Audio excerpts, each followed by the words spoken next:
Hello and welcome to Just Saying, the weekly community talk show. Mike Jensen, publisher of the Standard Democrat, myself, get together every week and we have different guests and we talk about different things happening in the community. And this week we're very excited to have Dr. Devin Stevenson, Three Rivers Community College. Lots of big plans for the Sikeston area as far as becoming a regional campus. That's right. And we also have Michelle Felter Reynolds. Recently wed and a part of the Three Rivers staff now, and Mike Jensen, publisher of the paper. How you Yes, doing? indeed. Yes.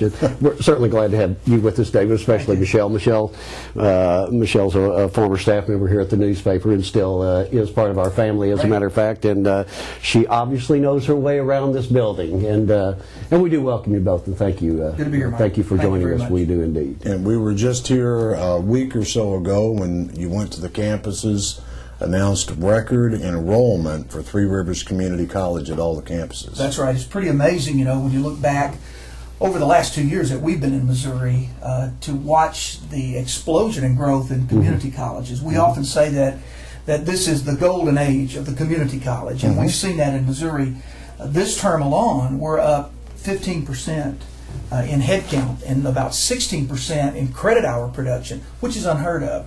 So for the last 6 semesters, we've been up double digits in enrollment. So if you look back in 2008, we were sitting at about 3,000 students, and now we're at almost 4,300 students. And what's driving it? Well, a lot of people will tell you that when the economy gets really bad, when we slide, that community colleges do well. And that indeed is certainly, I think, a factor in this. But I think there's another piece to that a lot of people are overlooking, and that is the stamp of approval that community colleges are getting nationally regarding job creation and workforce development and economic development. And that stamp of approval goes all the way from Washington, where this year we had the very first White House summit for community colleges, to Hollywood, where we have our own television show now called Community. So community colleges are greatly celebrated, Steve. I know some of the programs that people point to in Alabama and Georgia, especially the Southeast, economic development and the community college are joined at the hip. And I think that's for several reasons. What would those be? Well, and you're exactly right, and I know that you're a student of that subject. I think there are two pieces to that. First of all is access and responsiveness. We look at education and business and government and economics as together, flowing together on a day-to-day basis.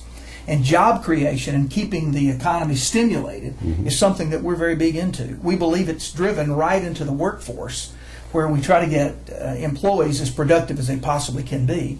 But a community college reaches into the community and tries to touch the very fiber, the fabric of that community and be involved. And I think that's what really makes it work for us, is that we're reaching out by virtue of our name, Community College. We're involved in every facet and should be involved in every facet of a community. Now, I've heard you explain, of course, if anybody's not been to the campus in Poplar Bluff that Three Rivers has, it's a beautiful campus, and Poplar Bluff's been at this a long time, and they support that region supports their community college very well. But there is a unique opportunity for Sikeston, I think, because of where it sits geographically. No question about it. The I-60 and I-55 corridor make this the most unique opportunity for our college, and probably for Southeast Missouri. Something I identified 2 years ago when I came and spoke to the chamber, and I was crying at that point, not having enough room. I knew just with the right type of mix that we could watch enrollment explode, and I predicted then we could have easily over 600 students with the right mix. This semester we went over 500. No more room, not another class, not another available time to put another student in that building, and it's time to grow. And so we believe that this corridor provides an opportunity for the citizens of Sikeston and this region to basically, and I hesitate to use the word control, but to articulate and to orchestrate the future all the way up and down this region. And having Scott Matthews step in and provide the property, now all we need is partners. And in my observation, the strengths that Sikeston has is a group of citizens that are very smart, they are united, and they're willing to work. And that hard work ethic and value is the magic that will make this campus happen. Mike, you may look across your office here and notice the current Three Rivers campus, the parking lot's full day and night, right? As a matter of fact, yes, and they share our parking lot, as a matter of fact, from time to time, which works out fine, as a matter of fact. We are excited, and first off, let me thank you for saying the kind words about Sikeston. Sure. Because oftentimes, within a community, we don't look at ourselves and say that, and maybe the outside eyes, and we certainly hope yours are correct, we appreciate those words. We'd like to believe that. But let's talk specifically about the Sikeston campus, because obviously we share the excitement. Sure. In addition to being something that obviously is a great part of your future, it's a great part of our future as well. Where are we on? Kind of give us a timeline. Where are we going? Well, we're right in the middle of a feasibility study. Anytime you go into this kind of initiative with as much at stake, we're talking a $6 million to $7 million investment here, Steve. And so you want to make sure that you plan it. I think my grandmother always said, if you fail to plan, you can plan to fail. And so you got to strategically plan this out. We know the numbers are here. Right. We know the prospective students are here. We know the industry's here. Right. We have a great working relationship, thanks to Steve and many others, with Orgill and a lot of the industries here in the area. So we know that those entities are here. So we've done that environmental scanning already. Right. We've done the assessment that's necessary to do to get us to this point. And now we have to reach out and say, do we have the impetus from within the community to partner to make this really work? So we're going to be doing a feasibility study over the next few weeks. About the third week of September, I believe Michelle will present the findings of that feasibility study to our endowment trust, which is the 501c3 that's going to drive this whole operation. Right. And then at that point, we'll launch a capital campaign that will run approximately 20 months. Okay. And hopefully within 20 months or less, if we get some really strong lead gifts, we'll be breaking ground. We're on this thing like we say in Alabama, like white on rice. Absolutely. And so we're ready to go. We think it's got to happen. Well, I can't overemphasize the excitement that's in the community in Sikeston and the region. We mentioned something geographically earlier, and I think it's a point that I keep hearing from time to time. One of the advantages of community colleges is the convenience. They're located near your area. That's it. Accessibility, and there are a lot of students where cost and accessibility are huge factors. That's right. And that population is probably growing, if anything. It is definitely growing. We're seeing it right now. It is absolutely amazing to get on campus, or the last week when we were driving around and touching every center to watch the parking lots full. Right. And community college education transcends age. It creates a very diverse population. It touches all walks of life in a community. Unlike many, we're open admission. Right. We have very reasonable costs, very quality, focused kind of education. Our faculty is not into a publish or perish mode. They're into teaching and learning, and they're looking for the outcomes, making sure that we're imparting that knowledge and throwing it out, trying to touch every learning style of the students that we can and let them be successful regardless of their age or where they come from. And we're looking at 500 that are here now, right? We have over 500. Over 500. And we ran out of room. And that's a point. Some people say, well, they're coming. Well, they're already here. Absolutely. We're just going to have a state-of-the-art They're a campus. great presence here right now, as a matter of fact. Right, and have been Yes. for many, many years, and the first to step to the table many years ago. Yes, indeed. Yes, and the point is, when the new campus becomes a reality, and obviously it's going to. Right. What a wonderful issue that's going to be for our community and our region. And where the new campus is located, with the high visibility and much so. easily accessible for people from Charleston, East Prairie, New Madrid, Matthews, the whole region, and it becomes a regional campus. and the part of the community that's growing the fastest, I think. No question about So- it. Absolutely. The other interesting dynamic, and I predict this sitting here, and I've been doing nothing but community college education now for over 30 years. I know I don't look at No, the words were just coming out of my mouth. but I can tell you that no more than we'll move into this building, it will be too small. Which is And so we'll have to then gear right back up and say, what do we need to do? In fact, we'll probably need to do that before we even get in that building. but what a problem to have. Oh, it's a great I problem. mean, that's just an ideal problem. We're already doing some major training here with our Public Safety Institute that you may not be aware of. It occurs on a lot of the times in the evening, on Saturdays. But we're working with law enforcement and firefighters, and we could certainly see a Public Safety Institute here that would be a part of first responder, public safety, the whole schmear that could, draw from a large area. Right. So the options and the opportunities and the possibilities are limitless here. And we hear about the need for certificate training, and there's been a Boot Hill Regional Training Group here for a number of years. Right. Bud Joyner's the guy for industry leader from Three Rivers that takes care of that. And it takes care of existing employees for upgrading their training and their skill set. What we keep hearing about, Mike and I do, is the need for people coming on the job with no skill set. And whether it be certificate training or an associate degree, almost every employer says we've got to figure out how to teach them maybe some life skills training that apparently they never had. That's exactly right. And I think we've talked about this at length before, Steve. This idea of just getting people to get up and get to work is a values clarification issue, which is a life skill, goes back to life skills. That's something that is very important that we have to start addressing in America and in our region. I think it's critical that we do that. What we're finding now is that just the dynamic of getting people to work and getting them to be productive is a major thing. And what the other thing we're seeing is a shift. We've talked for years about what is going to attract industry is a trained workforce, and we're now beginning to say that's not really what we're talking about.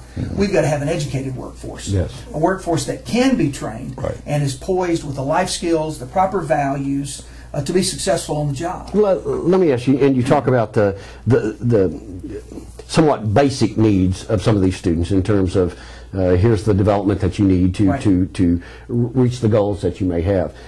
Is that isolated to our region, or is that's system wide basically? It's nationwide, and what we're seeing is this.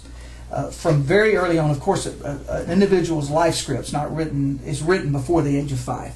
So they're basically the values are driven early on, and the gap that's created is what I call expectations. And that is my expectations of what I need to be and the education or the life skills that I have. In America, there's such a gap between those two. Absolutely. And expectations is what's creating the problem. That's really why you have so many adults that are returning back to school, because they missed that mark early on. Yes. Their expectations were absent or far below what they should have been. And that's not necessarily a condemnation of the public school system No, or anything. it's not at all. It's just a reflection of the society in which we live. It is. It is. Not necessarily a good reflection always, no, but it is a it reflection is. nonetheless. And I've often wondered, because I've been involved and been in and around training for years. Typically, someone comes in, you give them the safety training, and then you give them the on-the-job training, and you say, Billy Bob's a good worker, now you go do what he does. And they may learn that, but they may not know the importance of showing up to work on There time, you go. or coming back every day, or balancing a checkbook, or basic skills that we take for granted. That's correct. Which are issues you and I talk about every week. Every It day. seems that this is a recurring Time, theme. shoes, right. Because it does impact every aspect of society. It really does. The career and the family, and the way a community runs. And you have to have that skill set has to be developed. Last year at our institution, we went through a series of planning summits with our Strategic Planning Steering Committee. And we clarified what our mission was. And we sat down and said, now this is our vision. And then there was one piece that was missing. And that was the values piece. Those things that drive us to get up every day and get to work. And to take care of students and to make a difference in their lives. And so we articulated 5 of those different values. Everything from respect, appreciation for diversity.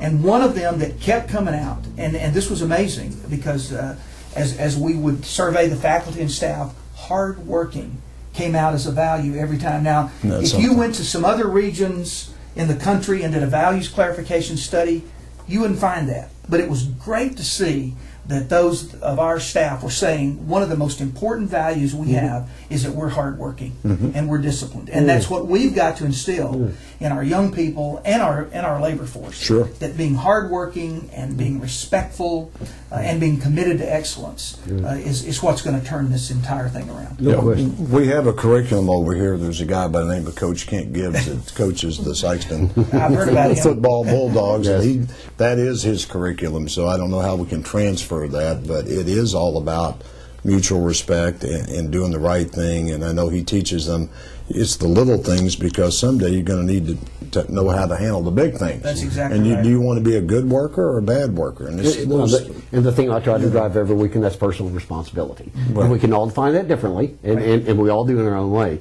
But at the core of it is, it's personal responsibility. And it's interesting you'd say, and I hate to whirl back to Alabama football, but I do remember the very first press conference that Nick Saban had. Everybody said, when do you think we'll get a national championship? And he said, no, you're missing it. We don't need to talk about national championships. We need to talk about what we're going to do tomorrow when we get out on the field. I remember that. And those little small things that we do that get us to become what we want to get to become. They'll get Let's to not that. focus there. Let's focus right here. I think you're right. Michelle, your role with Three Rivers, I know you're here and going to be working in association with the Right. new campus here. I'm the development officer for the Sykeston campus, so I'll be running kind of the day-to-day operations of the Sykeston campaign. I am located here in Sykeston, so anyone interested in being a part of that campaign is more than welcome to stop in the Sykeston Center and see me. And it is interesting to go over there. Last week when you went to all the campuses, all the students there just seem so motivated, and the staff is doing a good job, and it's grown to 500. That's just amazing. Well, and perchance your expectations, you may even exceed the expectations early on, which that would be excellent. One more question. The greatest challenge for higher education today, is it money? Is it funding? It's funding.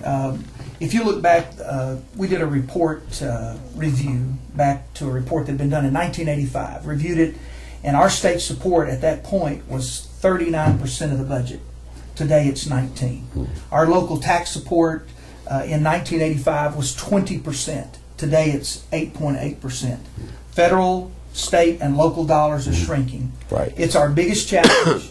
Our biggest demand is the services we provide, but our biggest challenge is having the funding to expand the capacity, Steve. That's it. And the competition for those limited dollars increases Yes, each and every day. That's right. But, And we're going to have to do. We're going to have to go back and look at public higher education, and really focus on what do we need to be doing. But still, education to work, and it seems to me the community college has a better handle on how that process I don't works. think there's any question Certainly about it. think Well, the upcoming time is very important to you, very important to you as well. And according to our producer, the upcoming time is very important to us because we've run out of it. We thank you both for joining us today very much so. This has, Steve and I have been doing this for 4 months or so, and this has absolutely been as informative as any program we've done. We appreciate you both coming. You're beautiful. We love you.